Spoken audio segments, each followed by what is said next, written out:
If the Andromeda Strain's story about stopping the spread of a fatal extraterrestrial organism feels like the stuff of low-budget 50s science fiction, the filmmakers have bigger ambitions.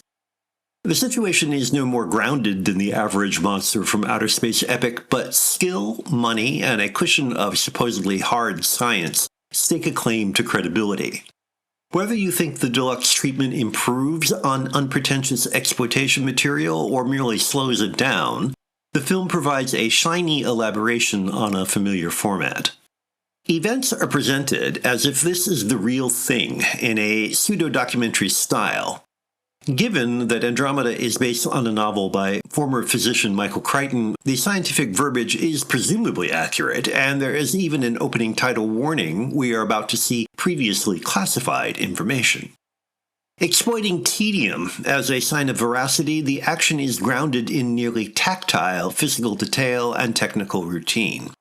Famous, or infamous, for devoting some 30-plus minutes to pedantic visualization of decontamination procedures, the film compensates with a polished visual style that packages both scientists and Andromeda in something like a brushed aluminum and crystal jewelry box. Most famous for West Side Story and The Sound of Music, director Robert Wise worked in many genres besides musicals, including the science fiction classic The Day the Earth Stood Still. He was also the editor of Citizen Kane, so he certainly knew how and when to cut. His emphasis on hardware and procedures seems part of a deliberate build to the white-knuckle concluding sequences. Wise's calculated camera placements and cuts, particularly in the sequence in which Dr. Hall, James Olsen, forestalls nuclear catastrophe, demonstrate meticulous, unobtrusive care. It is not so much brilliant as crisp filmmaking that just seems right.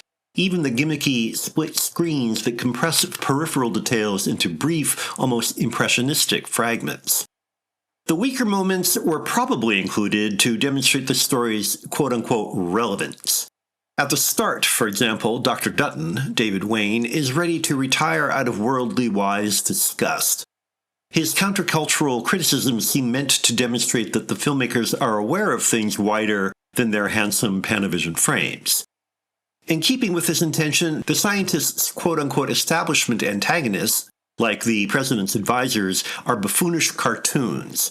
Regardless of their politics, the secondary character's posturing just gets in the way of scaring the bejesus out of us as Andromeda transforms to go crystalline. The brief animations of its pulsating evolution, aided by Gilles Millet's electronic score, are thoroughly convincing, despite, or perhaps because, of their nearly abstract realization. While the countercultural skepticism may seem timid and pointless, the possibility that the quote-unquote Andromeda Strain was deliberately brought from outer space as a potential weapon might feel more believable in our post-COVID world than it did in 1970.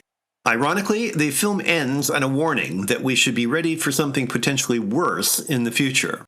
Reality has made the Andromeda Strain's fictional forecasts both more believable and almost comfortingly naive.